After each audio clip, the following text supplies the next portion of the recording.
अब उस blind faith की स्थिति पर आपको लाने के लिए बहुत समय लगेगा दास को, लेकिन एक दिन आप पर हो जाएगा जब सारे प्रमाण आपके रूबरू होंगे कि हु इज गॉड, परमात्मा कौन है और कैसे मिलता है।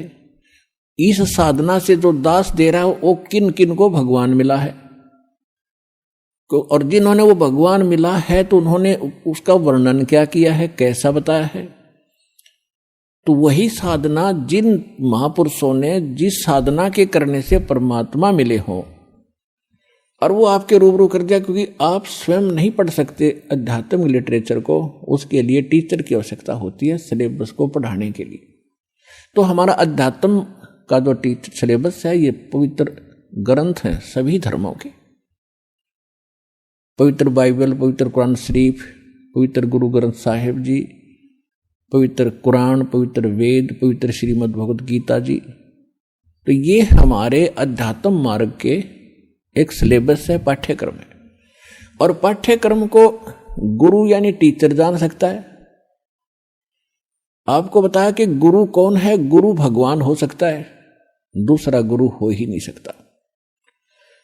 क्योंकि गुरु सारी सतगुरु कहो, गुरु कहो, सतगुरु इसलिए कहना पड़ गया कि नकली गुरु नहीं होगे, नहीं तो गुरु शब्द पर्याप्त है। गुरु माने रास्ता दिखाने वाला, सच्चा रास्ता दिखाने वाला। लेकिन झूठे गुरु हो गए इसलिए सतगुरु की आवश्यकता पड़ेगी।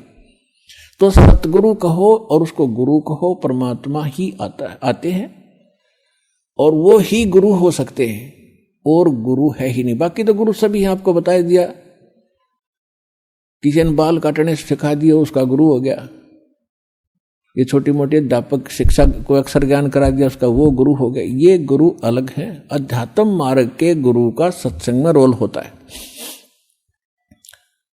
यदि यहां गुरु होते तो भगवान को आने की आवश्यकता ही नहीं थी। अपनी रची हुई सृष्टि को अनुभव से भगवान ही बता सकता है, जीव कैसे जान सकता अपने अनुभव से। तो असंख्य ब्रह्मांडों का रचनहार परमात्मा स्वयं आए थे। आप सृष्टि रचना में जब देखते हो, दास ने बहुत बार आपको सुनाया भी है, उसकी कैसेट सीडी डीवीडी बना रखी है भक्तों ने, पुस्तक भी लिखी है।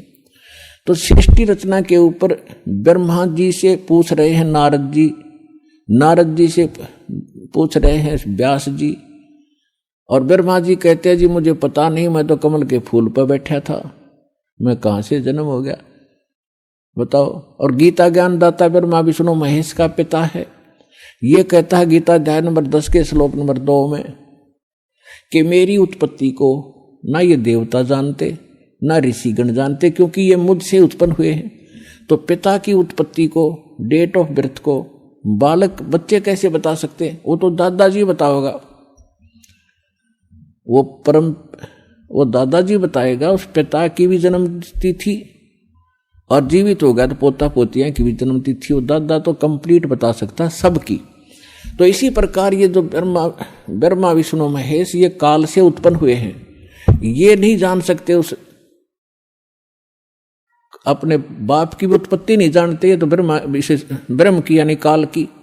और परम पिता परमात्मा जो सबका पिता है, सबका दादा है, सबका रचनहार है, कबीर भगवान, उसने आकर इनकी सबकी डेट ऑफ बर्थ बता रखी है, इनकी उत्पत्ति बता रखी है, इंक्लूडिंग सरपुरुष, अक्षर पुरुष और ब्रह्मा विष्णु महेश तक की, और सभी की।